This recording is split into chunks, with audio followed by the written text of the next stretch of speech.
Take it away. All right. Well, welcome everybody. Appreciate you being here. I'm going to call the meeting to order here at 4 p.m.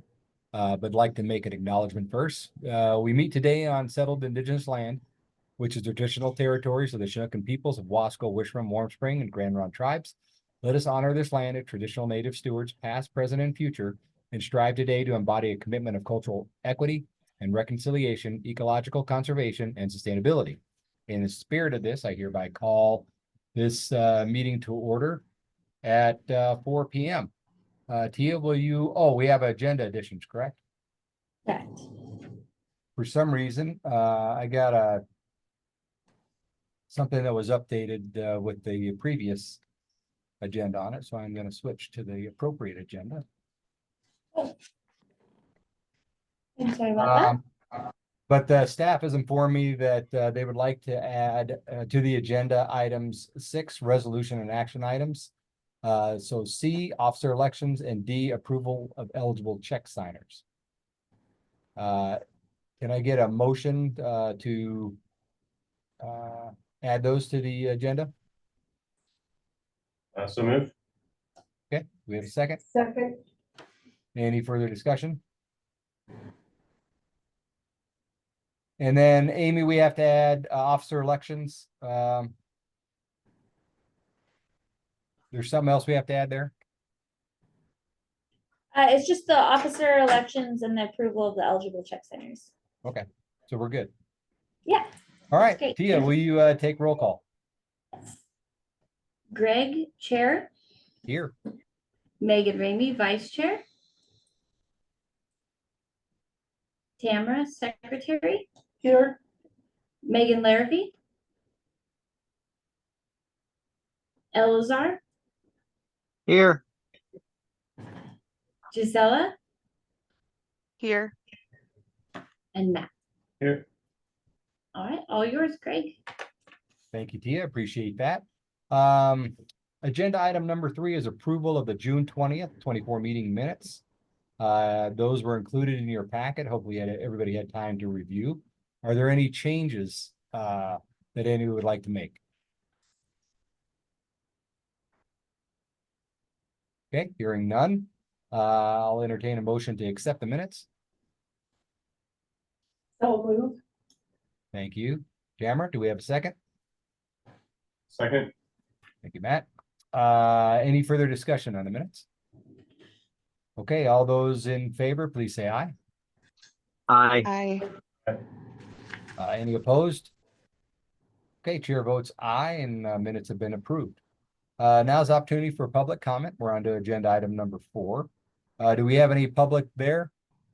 We do not. Online. Okay. We'll move right past this then. We're on to agenda item number 5, a quarterly financial report. Emily, hopefully you can share, and the floor is yours. Thank you. Hi, everybody. Welcome to a new fiscal year. Yay! We made it. I'm going to try and share my screen. I know you guys have the packets printed out, but especially if any future public watch this, it's easier, I think, to look at the numbers while I'm saying them. So I'm going to try and share my screen and just walk you through kind of my summary and the financial packet simultaneously. And we'll see. I'd love your feedback afterwards if that proves more helpful or not. We'll try it for this time and see if it works. Let's see if this will work. Cross our fingers. Okay. Can you see what I am showing? Sure can. Oh, perfect.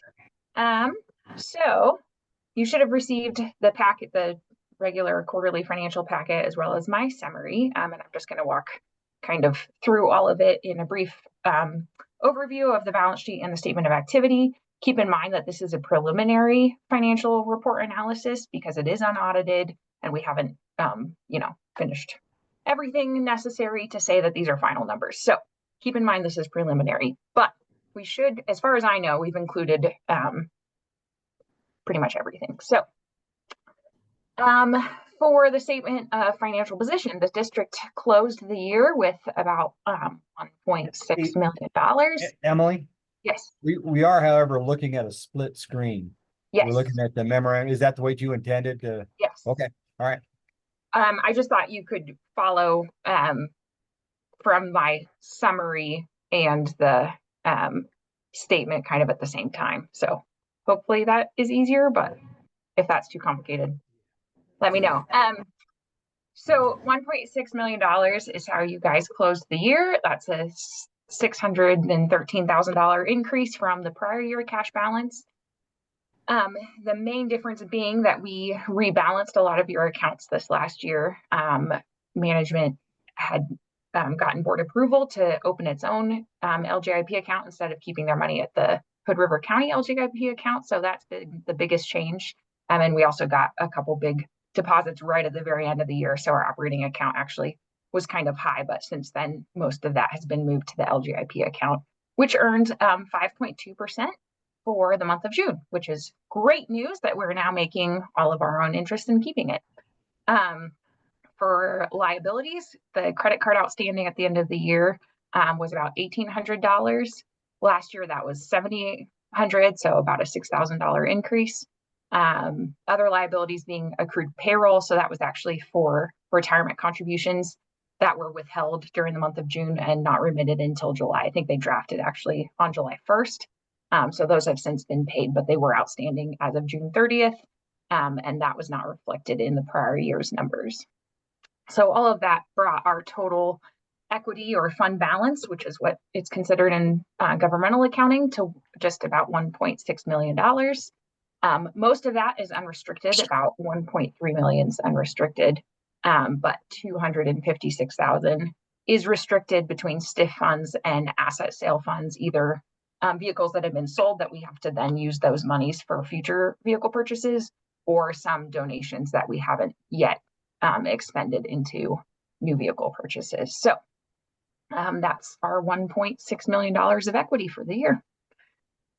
Moving on to the statement of activities, I did do, so these reports on your left are printed straight out of QuickBooks, and they don't allow you to do a prior period to current and budget to current comparison in the same spreadsheet. So I actually exported those into Excel and reorganized them so that you can see it, and that was included at the very back of your packet. So this form you should have gotten at the back of your packet, and that's just a kind of a combination that I made that allows you to look at all the numbers at once. So if you want to follow me, you can look at it there, but I thought the numbers were a little small to present. So I am going to go through the QuickBooks specific reports.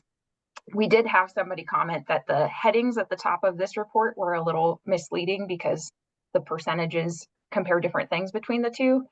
So keep that in mind, that the budget compares the expended to the approved budget numbers for 101%, whereas the prior period compares the difference to the prior period number for a change of 8%. So somebody commented on that, and I will update it for the future, but bear that in mind when you're looking at it. So if you want to follow this preliminary kind of combination statement, that should show you everything, but I'm going to go through just the prior period numbers in this report.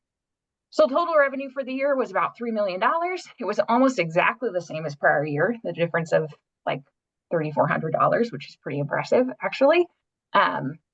So there was some significant decreases in federal income, and we didn't sell as much equipment, but everything else kind of made up for those differences. The largest difference from budget was that we anticipated receiving some vehicles that we have ordered that have yet to be delivered. And because of that, then we don't get the grant revenues that counteract those purchases. So that's why we're very far under budget, and you'll see that difference roll through both in the grant contract match funds where we're off from budget and our capital outlay expenditures being significantly under budget, which we should then hopefully catch up for in the next year when we actually get those vehicles delivered. So moving on to cost of goods sold, the total cost of goods sold for the year was $580,000, which was under budget by about $429,000 and under last year by about $163,000. The biggest expense of all of that, of course, is fuel at about $212,000. it was less than we had budgeted and less than the prior year. Thankfully, gas prices haven't been as high as they were in fiscal year 23 again yet. We hope that continues. Vehicle expenses, which is mostly janitorial and some vehicle supplies, was about 8,500. Operating expenses were 98,000. Communication expenses 48,000. Driver expenses 11,000. Insurance was slightly less than last year, which is also a good news and kind of surprising. I'm not sure that will continue, but it's up to the insurance companies. Advertising and marketing is significantly down from last year. The difference there is that we, as part of the Gorge Pass partnership, are not having to pay as much for advertising and marketing, which is great. But we do see that difference showing up in the grant contract match fund. So we're significantly more on that because of having to pay out the partnership distributions to our partners for their portion of the grant passes that we're collecting for. So the total cost of goods sold again was $579,000, and our gross profit for the year then was about 2.5 million. This is about $160,000 more than last year, which is great, good news. For our individual expenditures for administrative expenses, building expenses, office supplies, professional fees, and other administrative expense was about $181,000. This is less than last year. Most of that is in professional fees because we're not having to do the transit master plan, which we paid for in the prior year and didn't have those recurring expenses this year. Personnel expenses were also down from last year. We're about $50,000 less than the prior year. Most of that is direct service expenses. You can see right here that we're about $75,000 under the direct service wages and salaries from the prior year.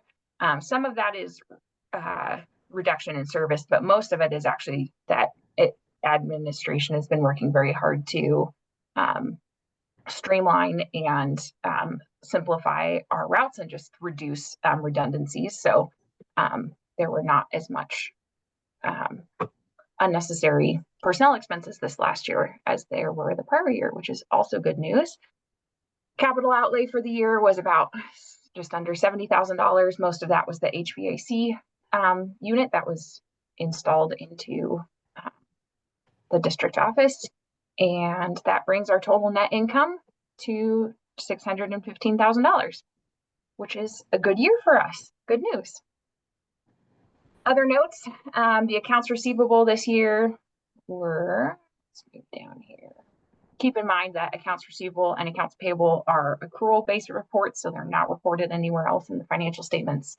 But your accounts receivable was only $814, not $1,000, $14 at the end of June, and your accounts payable was about $24,000, which has since been paid. They typically get paid every couple weeks. So that was paid, I believe, last Friday. So for a summary of the total year, the budget, let's see if we can get bigger here. Total budget for the year, then you pass your budget based on the, what am I trying to say? The service line, so like admin versus operating. So since your total administrative expense was under budget, regardless of which individual category of materials and service personnel expense, even if those are over or under, it doesn't matter. It's the total administrative expense that matters, and you were under budget on that, and you were also under budget on administrative, on operating expense. The largest piece of that under expenditure, again, is the capital outlay that you didn't end up getting those buses that we had anticipated. So budget preliminarily looks good for fiscal year 24. Other updates, the auditors are scheduled to begin the beginning of August, and we're just working on getting everything prepared for them to show up and start. We're very happy to be having some auditors under contract soon, so that's great. We have transitioned using QuickBooks class codes, so we now are tracking more route-specific expenses, which will hopefully provide more accurate historic information for trend analysis and future grant applications. So that's an exciting development that we've been working on implementing for a couple of months now. In June, we also updated the account numbers in QuickBooks. So I don't know if you notice on the QuickBooks reports, but the numbers over on the left-hand side, the account numbers are just a little cleaner looking, and their progression follows a more logical hierarchy of how the numbers roll up into one another. So that's also exciting, at least for me, because I'm a numbers nerd. We also finished, like I said earlier, transitioning the funds out of the county account into our own LGIP account, and that interest rate also increased in July 9th, I believe. That increased what the interest went up to 5.3%. So we should continue to be making more money on the money we have in savings. And there is still we're waiting for the county to finish updating their records because there was some discrepancies with their interest calculations. And so we're waiting for them to finish finalizing their numbers. They initially agreed with us and transferred the money that we had proposed, but their books don't yet reflect all of that. So bear in mind that there is the possibility that they will be revising some of their numbers in the future. That the current discrepancy is about $17,000. So it's not an earth-shattering amount, but it is an amount that obviously is material and important. So there is that.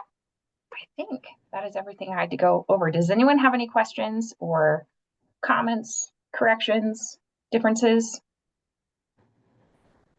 It's awesome on the class codes. On QuickBooks thing. Yeah, it's I think that'll be, not only does it make it a little easier to understand in QuickBooks rather than in all of our having to look at all of our different spreadsheets, but it just makes it very clear as to what's going to which route. But also when we're, it's imperative as we go into this new grant application season that it's really easy to pull and understand what each different routes cost, so that we can really make sure that we're applying for the right funds. So you're doing it both on the revenue and on the cost side? Cool. So A random question. I don't know if Emily, if you touched on this on the operation expenses. I'm just curious because it was so much less than budgeted in the prior year. If someone has an idea of why it's like 50% of what we budgeted. are you looking at, so specifically like the repairs? Is that all it is? Is it just repairs that maybe we didn't need to do this past year that we thought we may have to, or? So I think I think Jeff and his team has done a really great job of reducing costs here and there. And I think we just didn't require as many costly repairs as we were thinking we would. So I think that is one of the things. Also the direct service wages too was less than originally thought. And I think, again, that goes to Jeff and his team really streamlining operations, and also we reduced some service too. So that was also a reason for that too. Yeah. Anything else you want to add to that, Emily? No, I think the main areas where they were under was the fuel, which obviously was a big difference, and that's nothing we have any control over. We have to pay the gas prices that are available to us. So that's the biggest difference. And then the operating expenses, I think, like Amy was saying, just in reducing some of the repair bills and things like that, just having more streamlined operations and being more efficient is the other big difference. So we were under budget by about $98,000 on the general operating expenses. Tia's also been working with the team a lot on making sure that we have accounts with the different service vendors for parts so that we're getting a discount and things of that nature too. Great. Thank you. All right. Thank you very much, Emily. Great report. I love the side-by-side showing through the narrative and the detail. That was great. What was that helpful? Is that better than just the narrative or just the detail?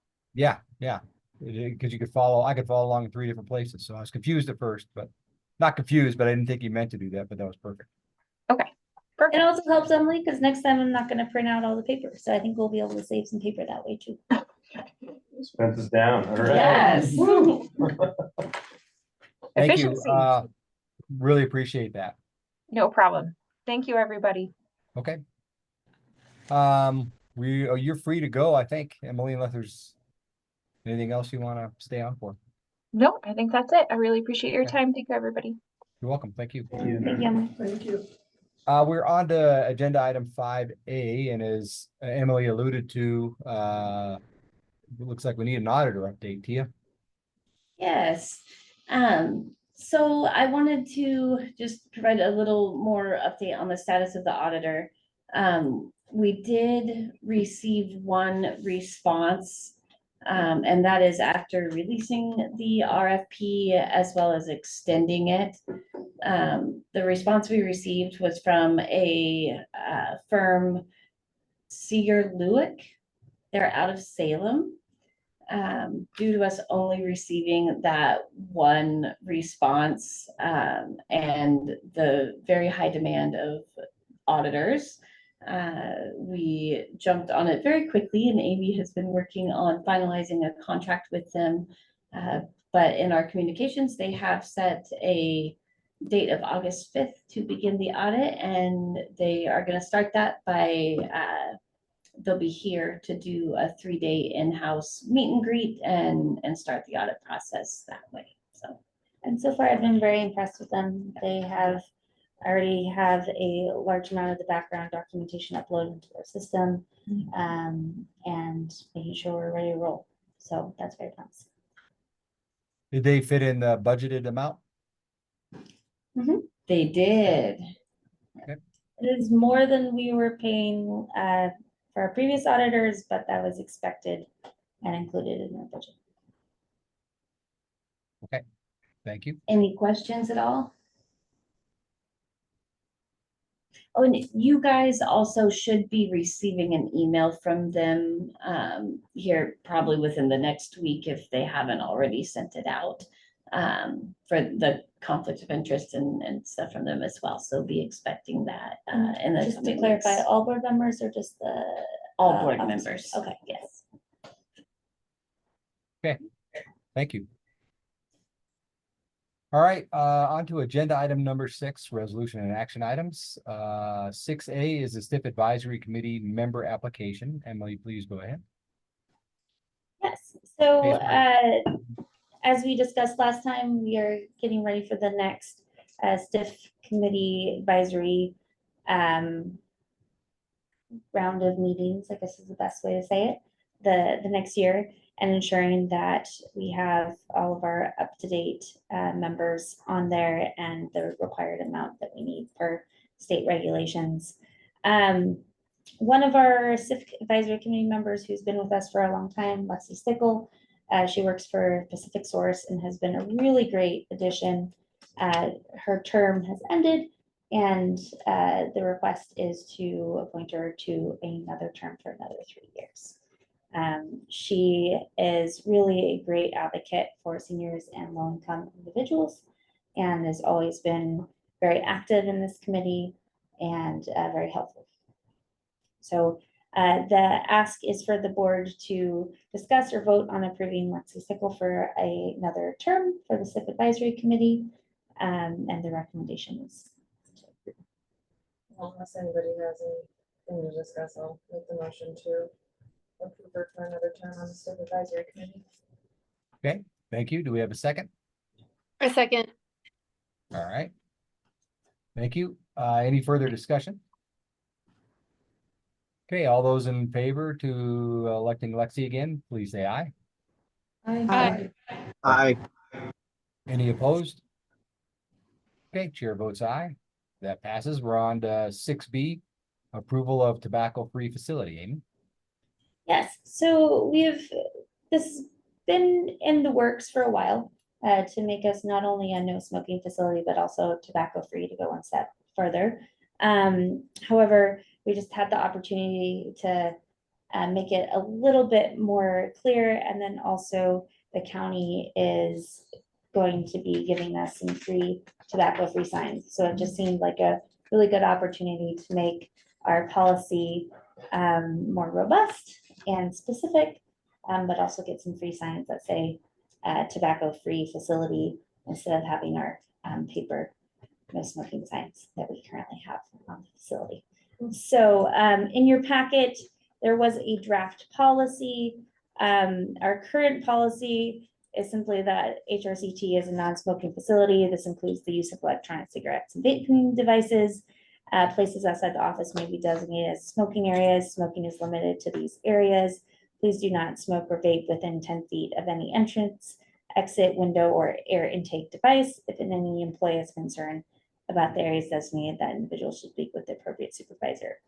So the updated version, again, was attached in your materials. I'm not going to read it unless there is any concern or thought that I should. But it just means that it includes lots of different tobacco products and lots of different ways to use the tobacco products. Any questions on the updated policy? No, but I'd like to make a funny comment that we're rewatching Mad Men with our daughter now, and the first episode is him on the advertising campaign for Lucky Strikes, and all the Reader's Digest stuff is starting to come out about how smoking is not so good for you. So it's just a crazy juxtaposition to this. What is that? 60 years later now. But anyway, I'll make that motion to approve the new tobacco-free facility policy. I'll second. Thank you. Appreciate that. Any further discussion? Okay, all those in favor, please say aye. Aye. Aye. Any opposed? Okay, chair votes aye. 6B passes. Okay, officer elections. Amy? So per our bylaws, every July, the board must choose the different officers. So that's the board chair, of course, which is currently Greg, the board vice chair, which is Megan, and then the secretary treasurer, which is currently Tamara. So what we've typically done of this is we just go by different position and ask if anyone wants to nominate a specific person, and then we vote on approving that nomination. We do unfortunately have to do this, not unfortunately, we do have to do this in an open forum in a public meeting in order to be nice and transparent for the public.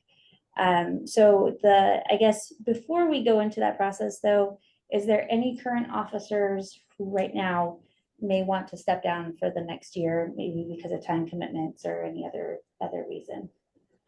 I don't want to step down, but I want to make it known that I'm not, I would love to pass the torch if somebody else would like it. I don't like people hold on to positions for a while, so. Okay, How long have you been doing it? Only a year, I think, right? I think so, yeah. Yeah. But maybe 2. Definitely I'm not too happy long. to keep going, but I really, I've been on so many committees where that person is just there for like 10 years or more, and it's like, let's get some new people. I think you've been 2 years. Really? Yeah, if there's any interest in somebody taking over the chair position, like I'm more than willing to continue doing this role, but again, if somebody else on the board has a lot of interest in getting really involved, happy to, if we want to switch positions around, somebody to be vice chair to kind of lead some meetings, as Megan does from time to time, as I have scheduling conflicts and working closer, certainly entertain that as well. So I'll say, is there any nominations for the board chair position? Self-nominate. That's what we should ask for. Is there any?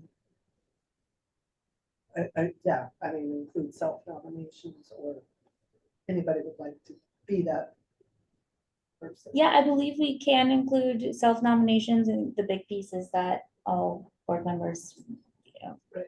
that approve that. If Greg continues, does he need to be renominated? Yes, by others, either someone else or himself. Well, I know he just said he wants to maybe, he's open to moving on, but I'd like to nominate him again to be the chair. And I'm totally happy doing that. I would love to continue that, but I just wanted to provide opportunity for others if they're really interested in a leadership role to, you know, either go to vice chair or do that for a year or. But no, I'd love to stay on. Second. Nominations? See how I So made I that think- awkward for nobody else to step up and say. I'd be like, no. So I think I think you're good. if we have a nomination, we can, I just need a motion and then a Oh. second. Okay, well, I'll make that motion to nominate Greg. Or- I'll second. Or to approve the nomination. I'll make the motion to approve the nomination by Megan. The other Megan. Okay, do we have a second? Second, All those in any further discussion on me? Okay, all those in favor, please say aye. Aye. Any opposed? Okay, and existing chair votes aye for being the existing chair. Continuing on. Okay, we any nominations for vice chair? Anybody wants to, then I think we're all I waiting can- for you I to can self-nominate. I nominate the other Megan. I mean, we have two Megans, that's unusual in a small group, but yeah. I do make that nomination for current vice chair to stay, Megan. Do we have a second? Second. Okay, thank you, Matt. Any further discussion on vice chair? Okay, all those in favor, please say aye. Aye. Any opposed? Okay. Megan, you get to stay on as vice chair. And then for treasurer, any nominations for treasurer? And the same thing Secretary here. slash treasurer. Yeah, I mean, you sign an awful lot of stuff. But if someone, you know, has that, because it's great experience to learn about transportation and what's going on, it's just another avenue. I am like these guys, I'm happy to stay here, but I also realize it is something to share, so. Well, could I interject and I'm not sure who all has to run next May, but it would seem we've got a solid executive team that if it ain't broke, don't fix it. You know, I'd have to double check on the. But I mean, people I think whose maybe shoes next just- time around, there Yeah. will be maybe some turnover in the board and Yeah, maybe it makes more sense to kind of stays. look at officers next July. Okay. I don't know, that's just my 2 cents. Tamara, I appreciate your diligence and you questioning. You always have very smart questions, so I'd like to make a motion to nominate you. Thank you. I'll second that. Okay, we have a first and a second. Any further discussion or other nominations? Okay, all those in favor? Tamara staying in as treasurer, secretary treasurer, please say aye. Aye. Okay, any opposed? Perfect, chair votes aye as well. All right, got the existing board. That's good. Thank you all. I really appreciate this past year has been wonderful, and I appreciate you being willing to do another year. Is it 4 years?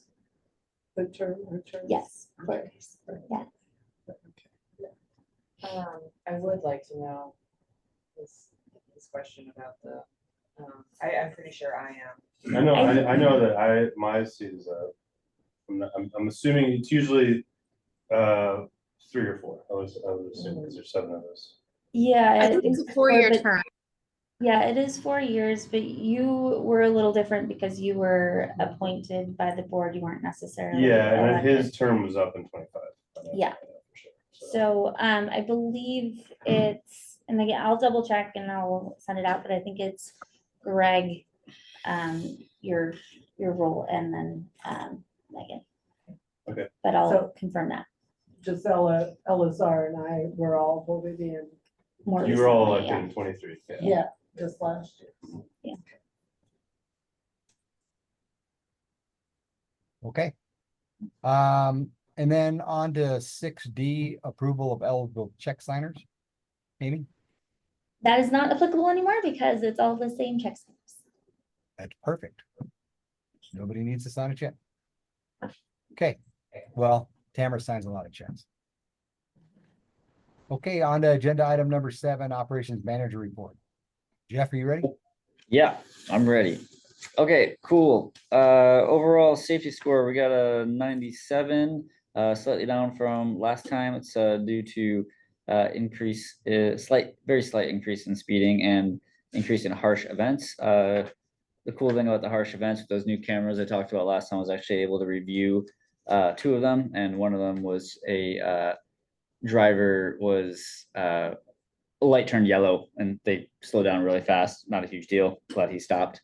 And the other one was somebody had a phone sitting next to them. They weren't using their phone, but they hit a bump and the phone fumbled out and they grabbed the phone, and it looks like you can't really tell from the video. Maybe hit a pothole. I don't know, but the bus hits a bump. There's opportunity for some coaching there. Yeah, we're gonna go over cell phone securement in our next driver meeting. Cool. And then, yeah, so 0.6% in the moderate speeding, 0.05% in the heavy, and 0.009% in the severe. Let's see, vehicle hours driven, 1,276, vehicle miles driven, 44,112. 44,012. Fuel cost, 15,168. Fuel cost per mile, 0.34 cents. It's good, it's still down. Formal customer complaints, we had 1 vehicle incidents, 1 customer incidents, were 10. Yeah, we had kind of a wild month in June with customers. We'll get into that. The passenger complaint was the passenger wanted a refund. CAT determined that the passenger paid to ride the Columbia Gorge Express and utilize the service. We denied the refund, and they were not happy about that, and so they wanted to make a complaint. We had 1 vehicle incident. Now that we're doing the white salmon service on the weekends, we high-five mirrors on the bridge, and then we replaced the mirror from Ford. We had 1. It's actually identical vehicle and identical route last year, but it's our skinniest of our vehicles, so not a whole lot we can do other than pull our mirrors in. Customer incidents. Okay, so a passenger shouted on the bus. They stated they were concerned someone would harm them when arriving at Hood River. Non-emergency was notified.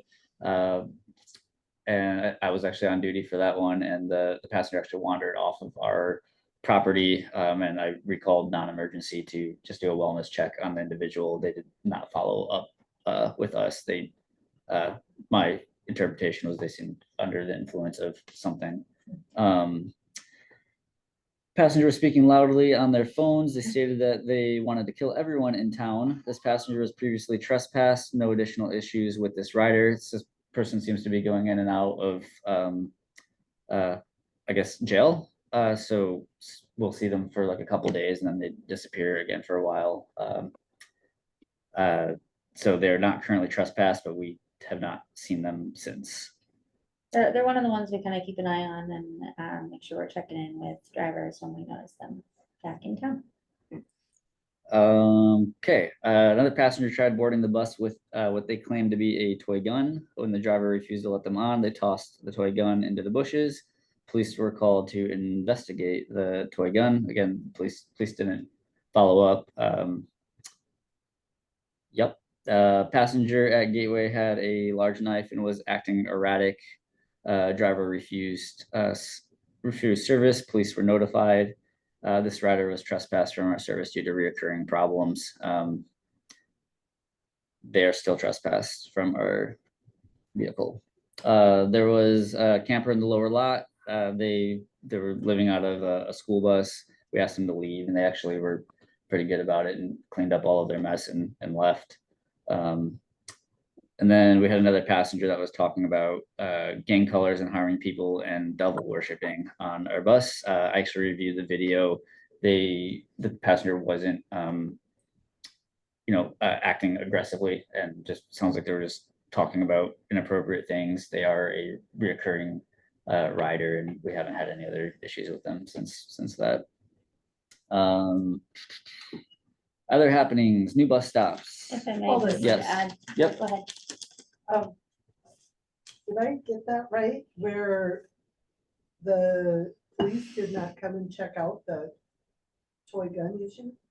No, I think they did. They didn't follow up with us. Okay, There was no okay, so report. they- Yeah. okay. I thought you meant there's no follow-up, that they ignored the call. So I just, okay. No, Yeah, they, no, go ahead. I was just say they've been very good about coming very promptly and addressing issues. I don't think it's necessarily in their scope in this situation to follow up with us of whether or not it was a real gun or not. Okay. In general, I feel like the Hood River Police are pretty awesome at responding, because Yeah. when we have incidents down at Gateway, it's a much different Mhm. experience with the Portland Police than Okay. here. Our police are very proactive with Yeah. helping us. And they're, Fire hose at Gateway. It is, yeah, exactly. It's wild. I would say they're also very thoughtful about mental health issues too, the Hood River Police, compared to other jurisdictions. And I think, again, I know that hearing this is kind of a lot. This is, every summer we see an influx of these type of issues.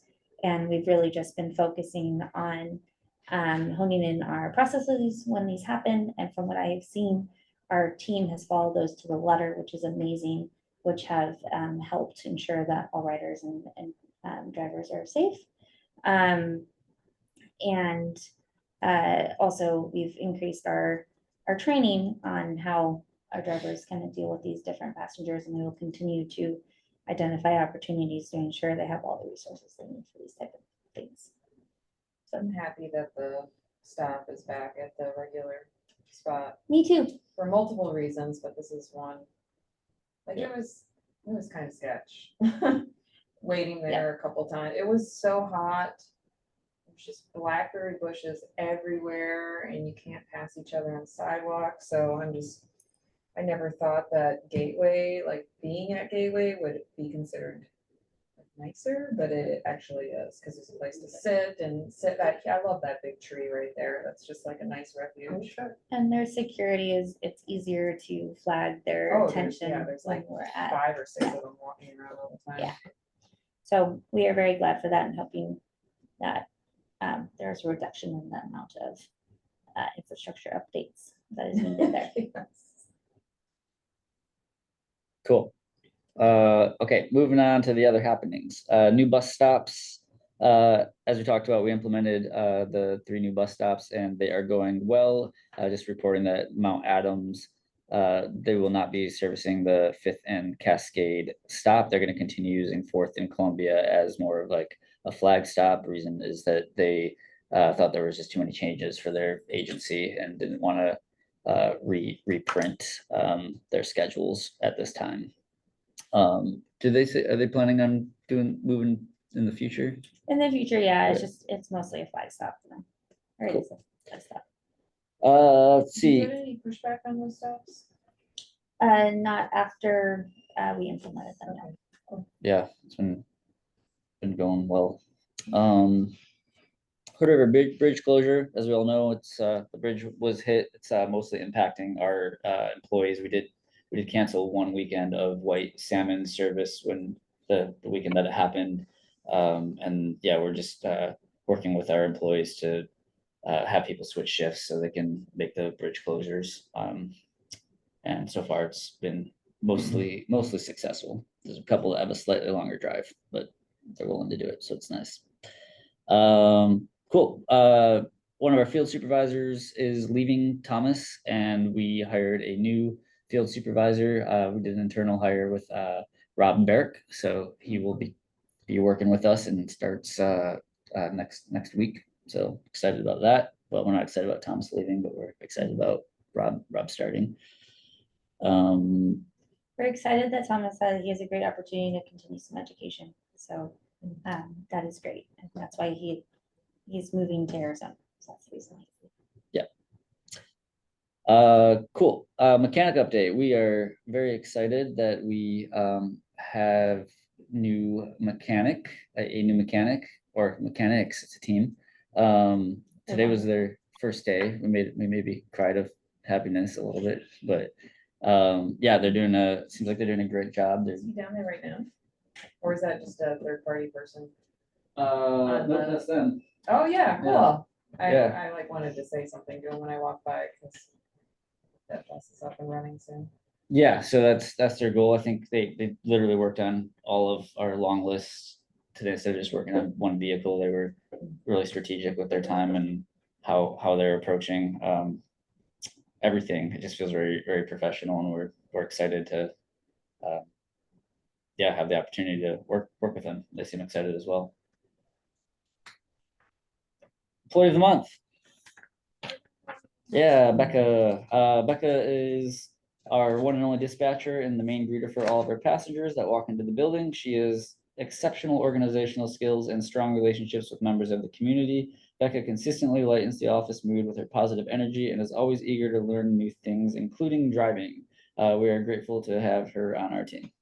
And they didn't tell her. We didn't tell her. I told her. We typically tell after the board meeting, but I think it's a great way for her to know. That's exciting.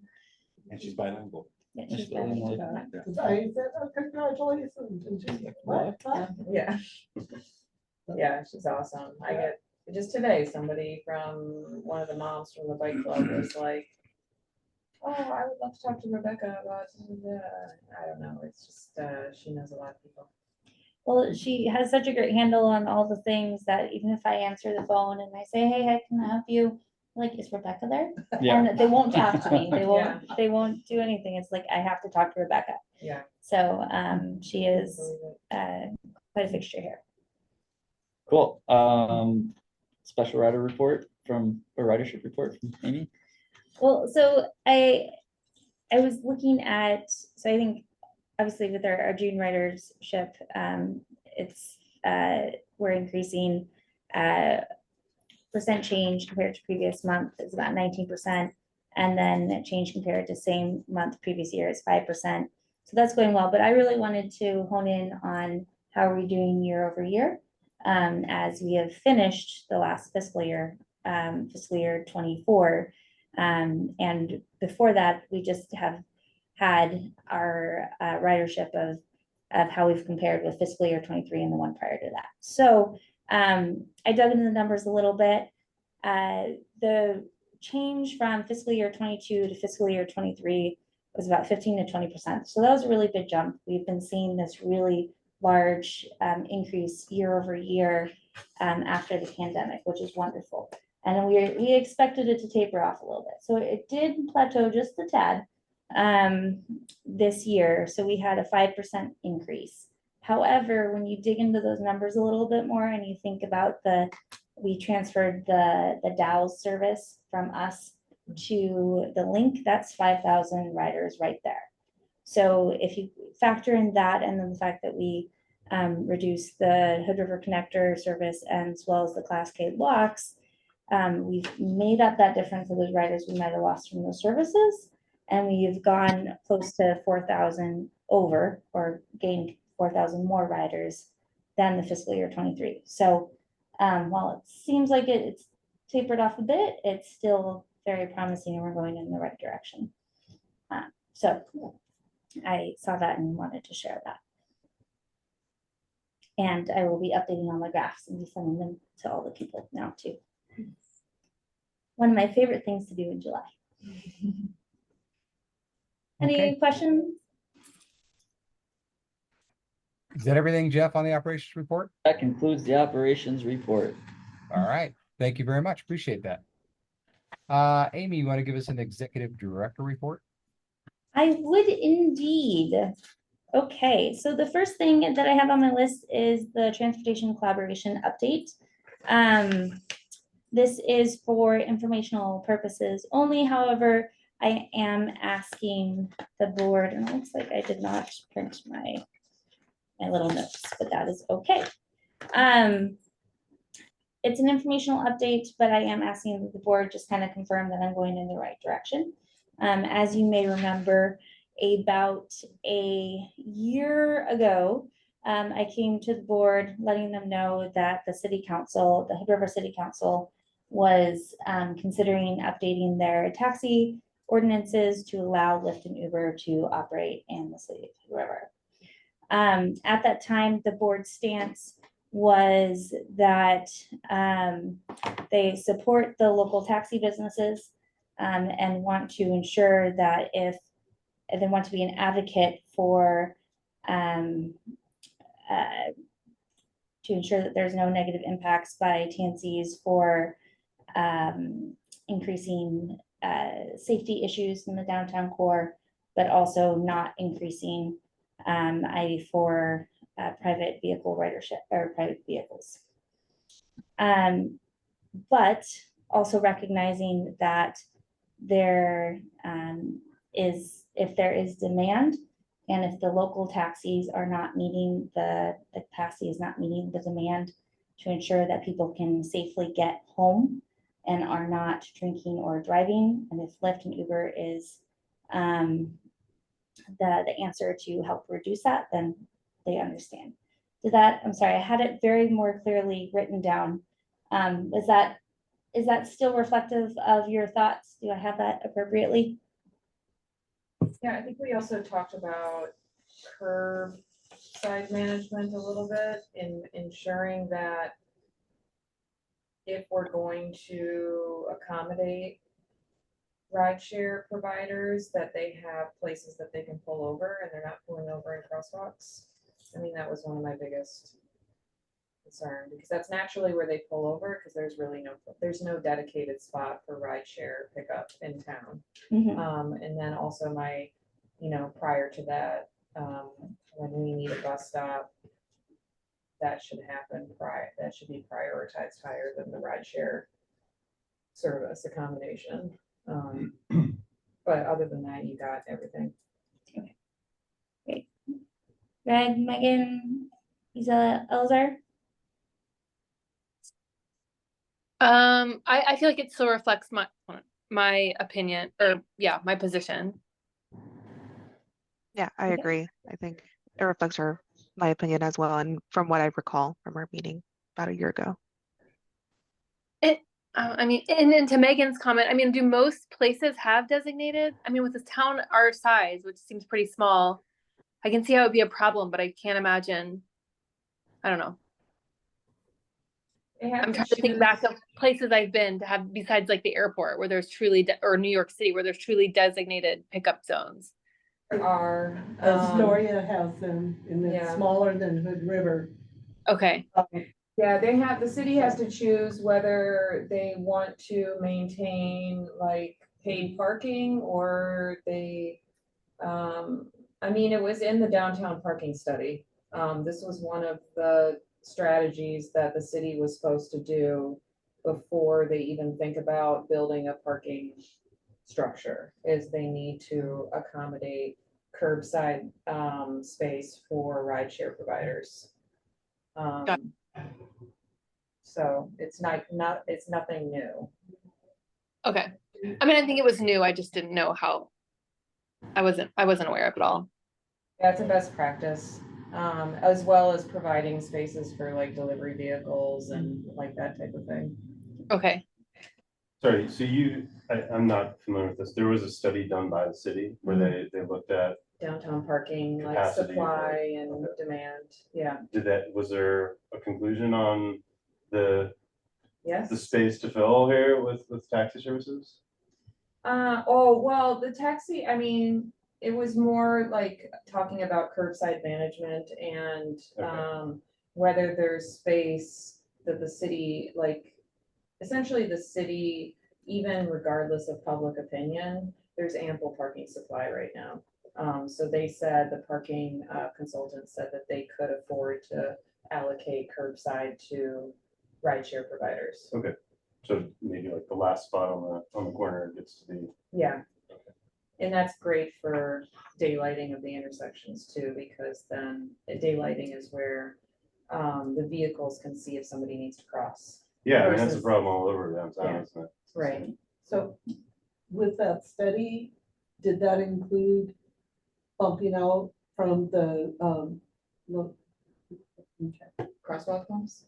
Yep, Oh, no, sorry. the, bumping out the restaurants and taking up parking spots on the, street? Yeah, I believe Parklets was in there too. Was that? Yeah. Okay. 'Cause Yeah. I just, I don't know, it's like, there seems to be more of that this summer. Yeah. 'cause And, it's- and, It's so important for the business to have outdoor space. Yeah, but that is more, there's more this year because the right of way was transferred. Or is in the process of transferring from ODOT owned to the city, so the city Okay. can now legally do parklets okay, on Oak. that's, okay, that makes sense. Sorry, that was like a run or like a tangent. That's okay. It's good, good information. Yeah. So, okay, thank you for letting me know that. I have been working with, as you may recall, I've been working with the taxi providers as to help them increase capacity, but also to as a partnership between CAT and them to bring more awareness to what transportation options are around, and that's when we did the marketing efforts that we recently completed. So the council has asked for us to do an update. We will be doing that in September. And so before I went to that presentation, I wanted to make sure I To still do have an the right update direction. on the, to do an update on our position in regards to the rideshare? No, the capacity of taxis, but also how this coalition, which includes CAT and the taxi providers, how they've brought awareness to the community, to make it a little bit more readily available, but also the taxi providers have been collecting some data too of when there are issues with demand versus supply and other things like that. So I'll be giving them an update, but I also wanted to, when I was giving that update, I also wanted to make sure I could include the pieces that just reiterate the importance of the curbside management, ensuring that if TNCs, which we actually learned that they can operate because the code was so old, it didn't specifically state it. But I just wanted to reiterate the importance of the curbside management, but also ensuring that having TNCs is not going to create more safety issues in an already incredibly congested downtown area. But I also wanted to bring up again that a lot of the lifting, the Ubers, I'm sorry, that have been seen operating do have non-organ plates. So to me, that's saying that there's potentially a large amount of people here coming from either the Portland area or even out of state to do these rides. So to me, that is concerning because of the climate mitigation goals and not increasing private use vehicles on I-84. But it's not surprising because every single white paper that's been done about this has said that it has done the opposite in terms of carbon reduction. Yeah. To cities. Yeah. It increases carbon in cities. So not surprising, but I want to make sure that it again is stated and the council is aware of it so that when they're looking at what they want to do with the ordinance, that they can maybe potentially keep that in mind. And I think we should be advocates for that. Does that still sound good to everybody? Yes. Sounds good to Okay. me. Yep. All right. Cool. And then the next is annual conflict of interest statements. For those of you that are here today, We have them, and then for those of you that are remote, Tia will and Tim will send them out tomorrow and make sure they get signed. Again, this is just something, this is an annual requirement, just to make sure we have it on file. Facility update. So as you all know, our building is about 20-ish years old, which means this is when we get to see repairs that need to happen. During our annual inspection, we did notice that there were some roof issues, so we will be repairing them. They are fairly minor, especially when you consider the cost compared to the HVAC replacement, but it should be around, it should be under the $7,000 range. But Specifically snow pushing our fence over the years. caused some issues. Yeah. So we are working on that. The next is the STIF discretionary grant update. Again, this is also informational only. By the end of the month, I will be submitting letters of intent for different grants that we will be applying for. One is the Columbia Gorge Express service, the Explore service, which we have talked about, which is kind of a new idea, potentially be a seasonal service, but really does focus more on trailheads and recreational use. And then that way we can keep our Columbia Gorge Express available for those quick commutes, or quick access between the Gorge and Portland. What about the airport thing? You were like, I could potentially do that in Explorer. I'm still kind of figuring that out, but the idea is maybe use Explorer to kind of pilot some other ways to do that trip. Or gain more access, quicker access into Portland and not have to stop at Gateway. So still playing with those ideas, but that's that's the road that I'm going. Also bus stop infrastructure and potentially buses as well. All right, any questions on those? All right, I will be having at the August meeting, I will have a more thorough review of the costs of those applications and a little more details as well. Okay, Greg, back to you. Awesome. Thank you very much. I guess we're on to agenda item number 9. Does anybody have any additional items they'd like to discuss? I have just a couple. One is that I wasn't representing CAT, but I was at the ODOT coordination meeting on Friday, and out of every meeting I've ever had with our local government in relation to transportation, I usually walk away from those meetings just I don't know, just the wind let out of my sails a little bit. Like, you know, as an advocate, I'm always like, feel like I'm trying to make things happen, but this is like the first meeting where I walked away, and I told Amy this, like, where it's other people are saying things that usually come out of my mouth. And I felt incredibly optimistic about it. And then there was a lot of glowing eyes at Amy when she was doing her updates. So it was a lot of fun, actually. Yeah. Us just sharing our updates about what we're doing with different service coordination with the other providers, but also how we've been adding bus stops and what we're working on doing with splitting out the current Hood River City route into 2, as well as adding services to Upper Valley. And it was very exciting. It was very nice. yeah, for once there was just a lot of focus on transit, walking and biking. And Yeah. I mean, in every little aspect. I mean, the county was talking about it. The bridge was talking about it. I mean, I of course talk about it in Safe Routes to School, and then the city was, you know, dabbling in it a little bit. So it was awesome.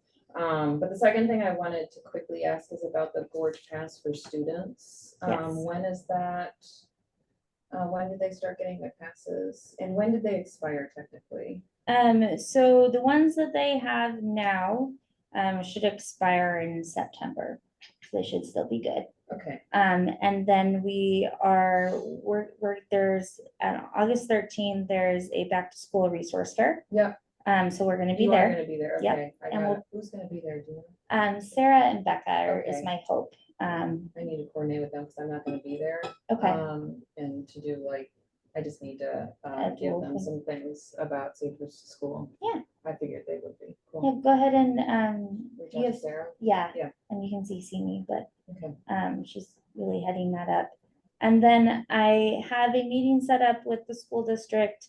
My hope is to do a presentation at a school district board meeting to get a little bit more awareness out on the program and to assure that the district board members are aware of our program as well.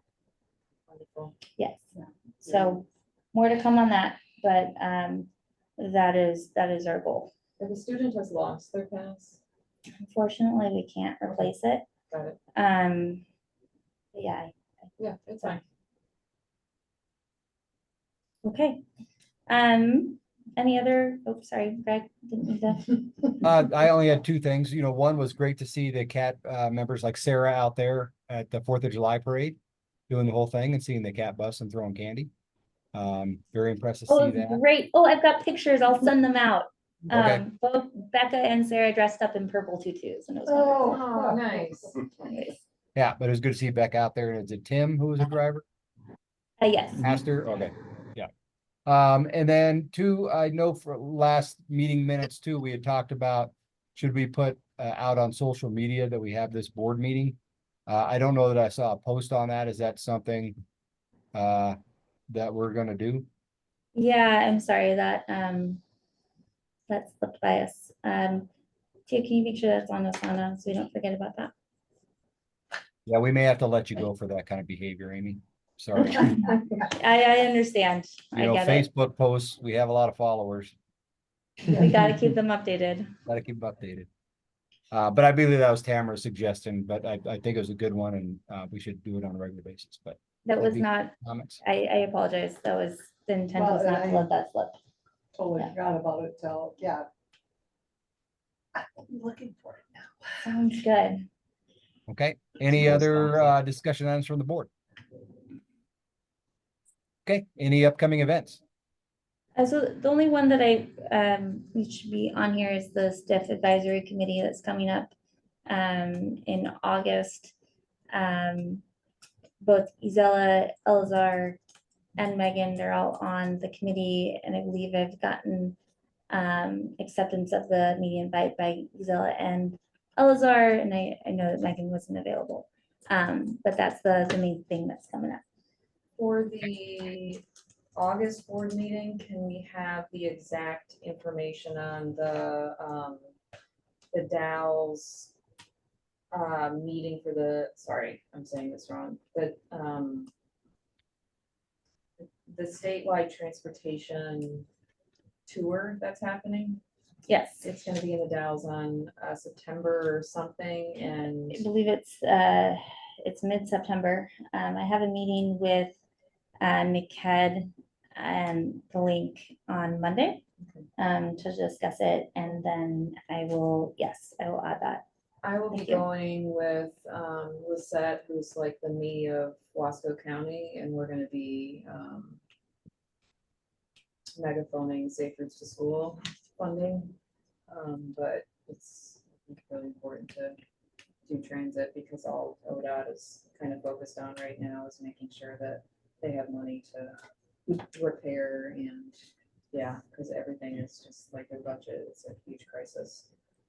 But I still, all these amazing programs that aren't just repair are so important. And just to kind of loop everybody in on that, so Oregon Transit Association is putting on a roadshow, jurisdictional roadshow. So they're basically going to these different jurisdictions around the state in order to advocate for transit and STIF funding. At the same time as these meetings that are happening? Yeah. That's awesome. Yeah. So, and that specifically is what I'm gonna be there or I'm gonna be talking with the link on, is how we can make sure that transit is included and. very That's much part of something that our House representative is gonna be like, Yes, Jeff will be there. it should be. Yeah. Yep.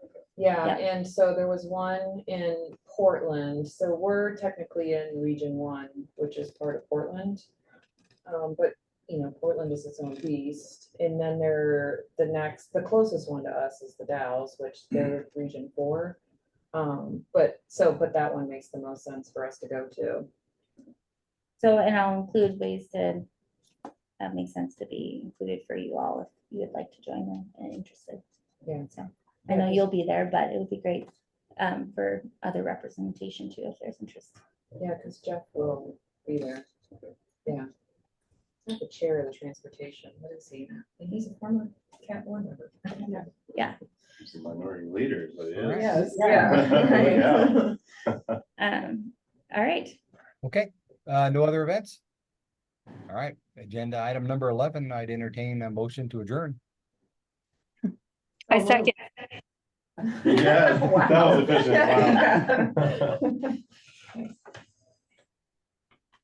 Wow. Okay, we have a first and a second. Any further discussion?